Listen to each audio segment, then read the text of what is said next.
Chers auditeurs, peut-être êtes-vous étonnés de ce spectacle. Restez-le donc jusqu'à ce que la vérité vienne tout expliquer.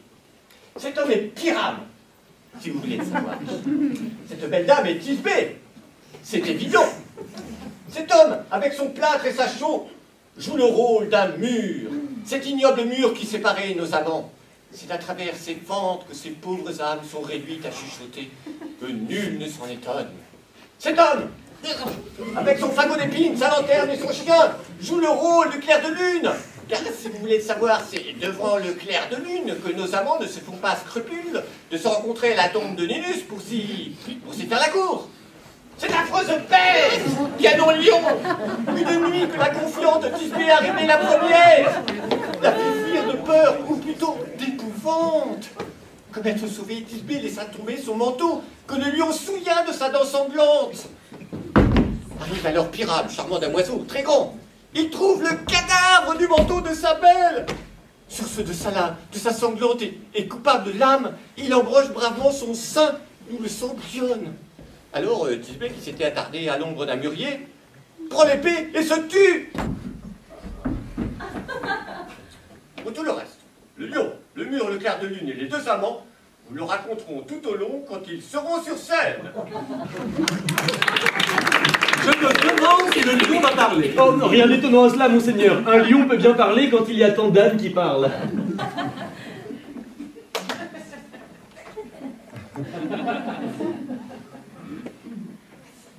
Dans cet intermède, il apparaît que moi, dont le nom est Groin, je représente un mur. Mais un mur, je vous prie de le croire, percé de lézardes et de fentes, à travers lequel les deux amants, Pyrame et Thisbé, se sont parlé bas, souvent bien intimement. Cette chose, ce plâtras et ce gros poêlon vous montrent que je suis bien un mur. C'est la vérité. Et c'est à travers ce trou qu'à droite et à gauche, les deux amants timides doivent se parler bas. Peut-on désirer que de la chaux barbue parle mieux que cela? C'est la cloison la plus spirituelle que j'ai jamais ouï discourir. Ah, mais voici Pyrame, silence! Oh, nuit horrible! Oh, nuit aux couleurs si noires! Oh, nuit qui est partout où le jour n'est pas! Oh, nuit! Oh, nuit! Hélas, hélas, hélas! Je crains que ma Thisbé n'ait oublié sa promesse.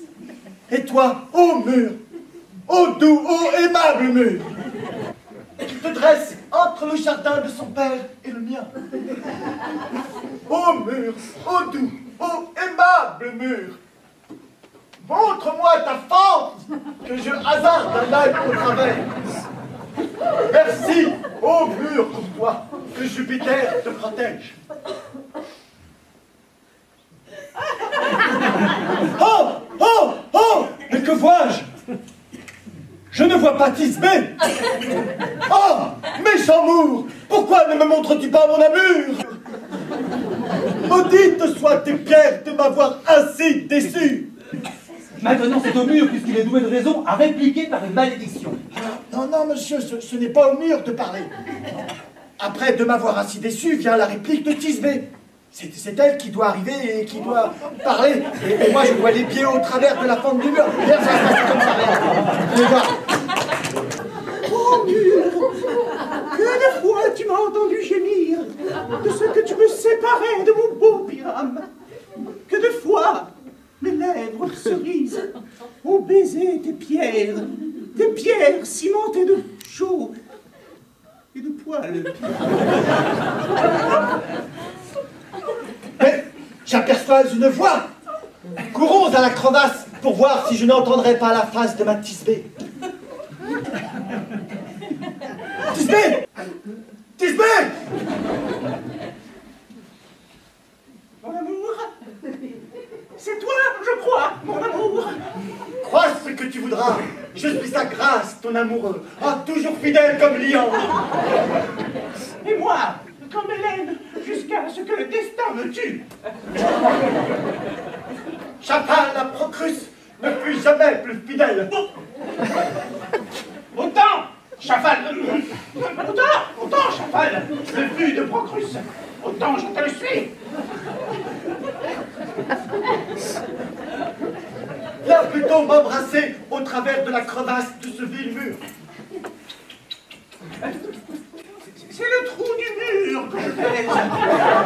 Et non vos lèvres. Alors, veux-tu me rejoindre à la tombe du vieux Nigo? Mort ou vive, j'y vais sans délai.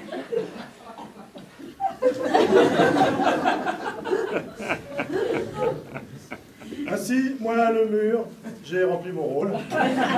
Et ceci dit, le mur s'en va. Si nous ne pensons pas plus mal de ces gens-là qu'ils n'en pensent eux-mêmes, ils pourraient passer pour excellents. Hein. Ah, mais voici de nobles bêtes, une lune et un lion. Mesdames, vous dans le gentil cœur s'effraie de la souris la plus monstrueusement petite qui trotte sur le parquet. Vous pourriez bien ici frissonner et trembler en entendant rugir un lion avec la rage la plus féroce. Sachez donc que je suis étriqué, le menuisier. Un lion terrible, non, pas plus qu'une lionne. Car si je venais comme lion chercher querelle en ce lieu, ce serait au péril de ma vie.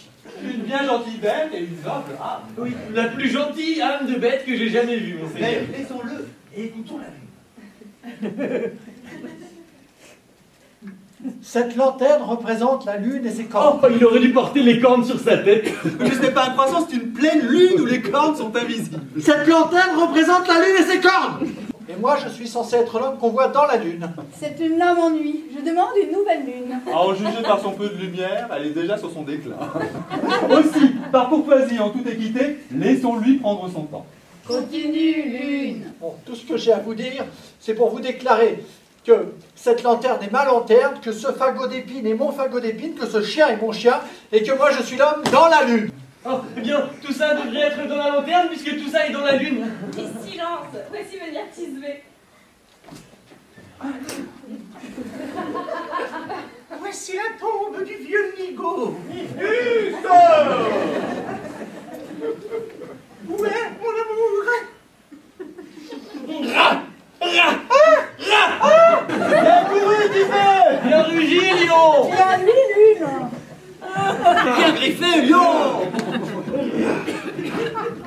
Oh, voilà le lion qui s'éclipse. Douce lune, merci de tes rayons solaires. Merci, ô lune, de briller maintenant avec tant d'éclat. Car à la clarté dorée de tes torrents lumineux, j'espère savourer la vue de la très fidèle Tisbé.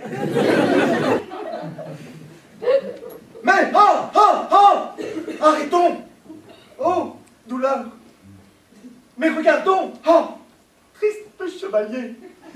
Oh, quel malheur affreux. Yeux, voyez-vous, est-il possible? Et quoi? Son manteau, le meilleur, teint de sang.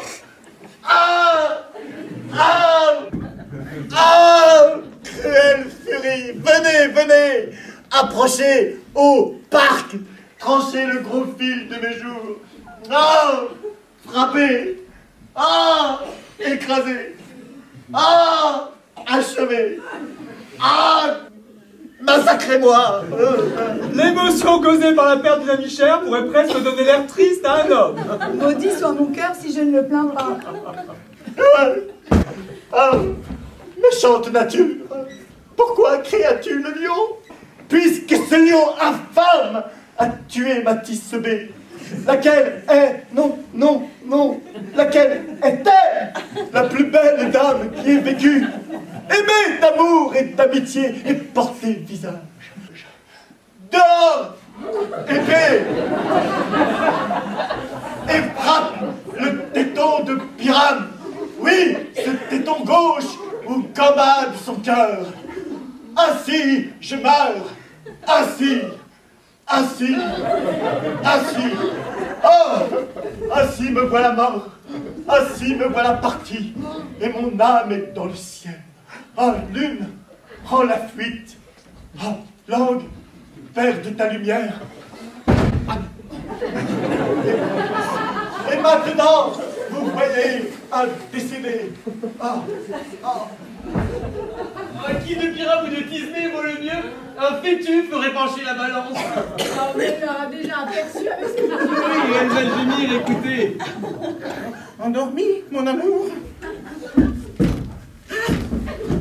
Mort, mon amoureux. Oh, Pyram, lève-toi, lève-toi. Tout à fait muet. Mort, mort. Une tombe te fera recouvrir ses yeux charmants, ce nez cerise sur ses lèvres, lisse, ses joues jaunes comme la primavera. Hélas, tout cela n'est plus.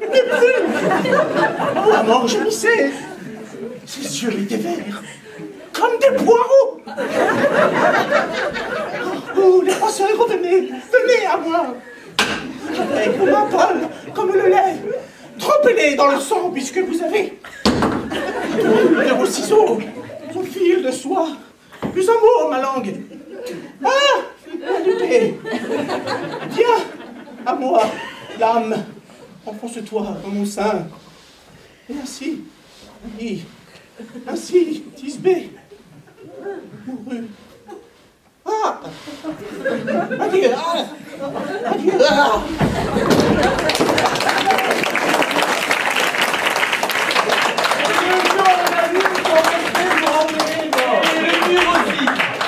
Non, vraiment, monsieur. Maintenant, voici venir le temps de notre conclusion. Souhaitez-vous voir une petite danse bergamasque que nous avons répétée cet après-midi?